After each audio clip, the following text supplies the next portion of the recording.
Hello Year 10 and welcome back to lesson number 5 of Whitechapel, the historic investigation.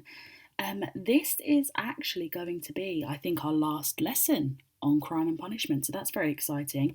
You should have just done the lesson on immigration. Remember, this week you have 2 lessons to get through, and we will see how that goes. We're using Google Docs instead of having a worksheet that you have to download and complete and re-upload like on Schoology. If you're using Google Docs, you just have to complete the document that's already on Schoology, and I think I can see your copy of it. If you are still using Schoology, you know how to use that. Just carry on as you usually would and use the worksheet that is provided for you. You know the drill. You're ready. Okay. Last Whitechapel lesson. How effective were the methods used by the police during the Ripper investigation? So, quite simply, we want to evaluate the methods used by police. Okay, task number 1. Have a look at the crime scene in this slide. How would this crime be investigated today? What investigative measures would the police use, do you think? Jot down your ideas on the worksheet. An example has been completed for you. Can you come up with 5 methods? Now, I'm not expecting you to be a forensic investigator, but what do you think police would do in this situation? Just a couple of ideas, doesn't have to be specific. There's also an extension. Which methods do you think would be most effective? Now, you don't have to do this, but if you want, it's a good practice of making judgments. Okie dokie, moving on then. Task number 2. I would like you to read through the information sheet that is within your worksheet and complete a fact file with the title Police Investigative Measures. Nope, not that one, Miss Warby. Police investigative methods. Use the sentence starters on this slide to help you. Now, these should be on the worksheet. I will double check and make sure that those are there for you to compile your information sheet. A lot of this we did look at before. We've looked at the H Division and Commissioner Warren, but I think it'll be really good for you to go over that. So if you want to use the information that's on the worksheet, but also the information that you have in your textbooks, remember when we were back at school in those good old days, we had that big spider diagram in our exercise books. So that'll be very helpful for this activity as well. So pause the video here, start putting together your fact file on how police investigated crimes like the Jack the Ripper case. Okie dokie. Now, you have to have a look at how the police investigated specifically during the Ripper inquiry, and create a mind map or a bullet point list that shows the methods used by police. Okay, so essentially you are reading through the information on the worksheet and putting it into a list or a mind map or however you want to present it. Okay. The extension task. Which of the methods used by the Ripper investigators was most effective? Explain your choice. And the second extension task, what would you have done differently? Now, you may not want to do the extension, you may want to do the basics, but that extension task will be really, really helpful when it comes to exam style questions and making decisions and making judgments. So if that's a skill that you think you need to develop on, I would 100% recommend doing the extension task as well as this task up here. I appreciate a lot of this lesson is reading through information and copying it, but ultimately we're so near the end. You've done a lot of this stuff before. It's just relating it specifically to the Jack the Ripper case.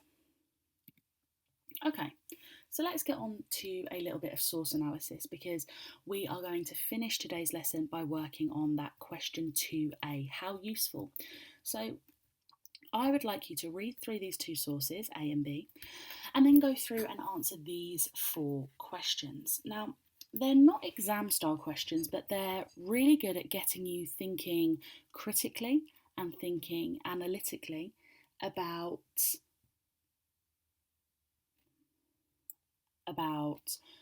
how historians should use sources. So you are focusing on what do they agree on about the identity of Jack the Ripper? What do they disagree on about the likely identity of Jack the Ripper? Give a reason why each source might be a reliable piece of information. Now for question 3, you are going to want to use the provenance of the source, okay? So this is saying, according to where this source is from, why might we trust it? So it's trustworthy because something up here, it's trustworthy because of something up here maybe. So you're thinking, why might it be reliable? Question number 4, give a reason why both sources might disagree and still be accurate. Now this one's a really tricky one, and I want you to have a go at it if you can. Why might both of these sources say different things but still be correct? Think about if we were in class and one student stormed out of the room, said, "I hate history," slammed the door, said, "This is awful." And I got every single person in that class to write a report about what happened. Would they be exactly the same? Probably not. They'd probably be very, very different to one another.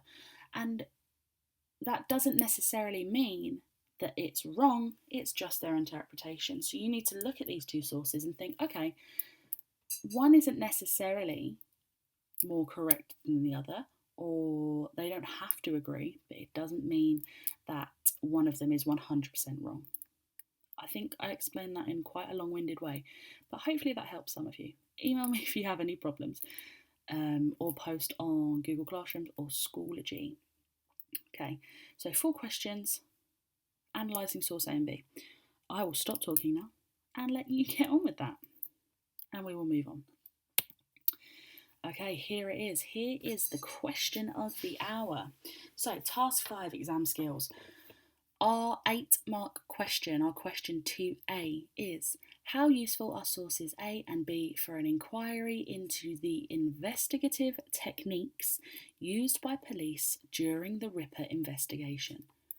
So remember, all sources are useful in some way, but we need to think about, how do these sources tell us about investigative techniques used by the police?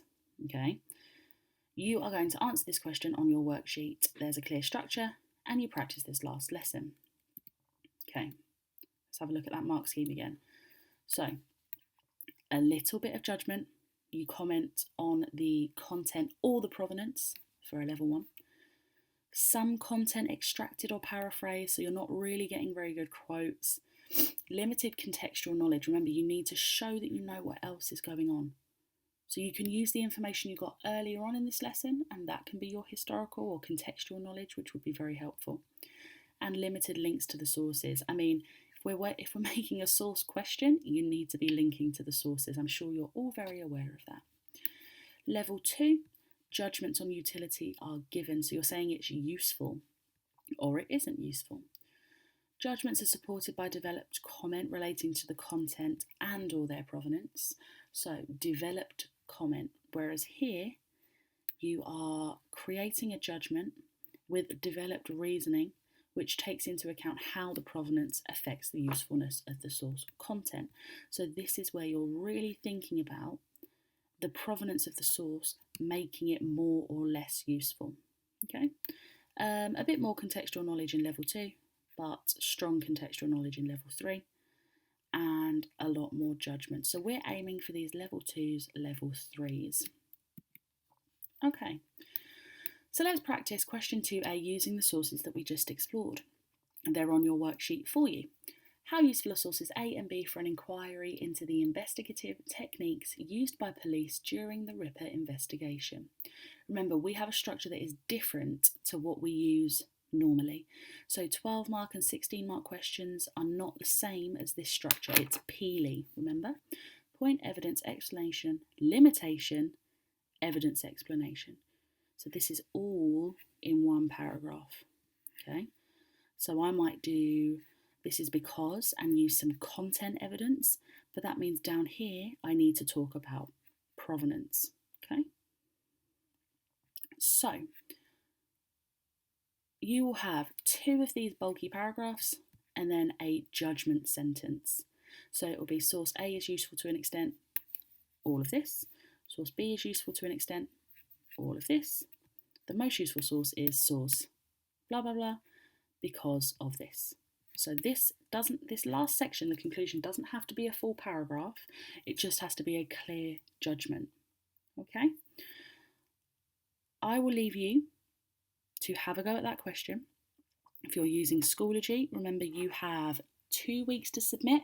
The reason you have 2 weeks to submit is because on Schoology, it's hard for me to separate the two classes.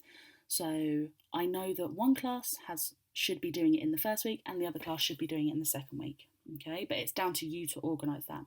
On Google Classroom, it's easier for me to separate out my 2 Year 10 classes, which means that I can assign the work specifically to each class. So in theory, one class doesn't have more time. If you use Schoology, you don't have more time because you should be doing the history work in your allocated week. Remember, you got that new timetable? One of my classes is in the first week and the other class is in the second week. So 10K is in week 1 and 10L is in week 2. So if you're still using Schoology, really if you're in 10K, you should be doing your work on the 1st of this month, or the 1st to the 7th. And if you're in 10L, you should be completing this lesson in the week that runs from the 8th to the 14th. But again, that's down to your time management. But on Google Classrooms, you will only get your lessons in your allocated week. Okay, so this week, or across these 2 weeks, you will be doing these 2 lessons, lesson 4 and lesson 5, so immigration and Jack the Ripper. And then in the next round of lessons, which will be on the 15th of June, you will be doing some practice questions and I'll give you 2 weeks to get those done. And then after that, we will have a little chat about Elizabeth and how we are going to tackle that impressive lady. Okay? So I hope that all makes sense. Please feel free to email, comment on Schoology, comment on Google Classroom if you are not sure what's going on. Remember, you have 2 lessons to complete, so 2 worksheets that you need to get done before either the 7th or the 14th. Okay? We'll see how it goes. I've also never used Google Classroom before, so we're working it out together. I found it very confusing, but I've had a practice over the half term and I think I've got it down. Okay? Right, I will speak to you soon. Bye, Year 10.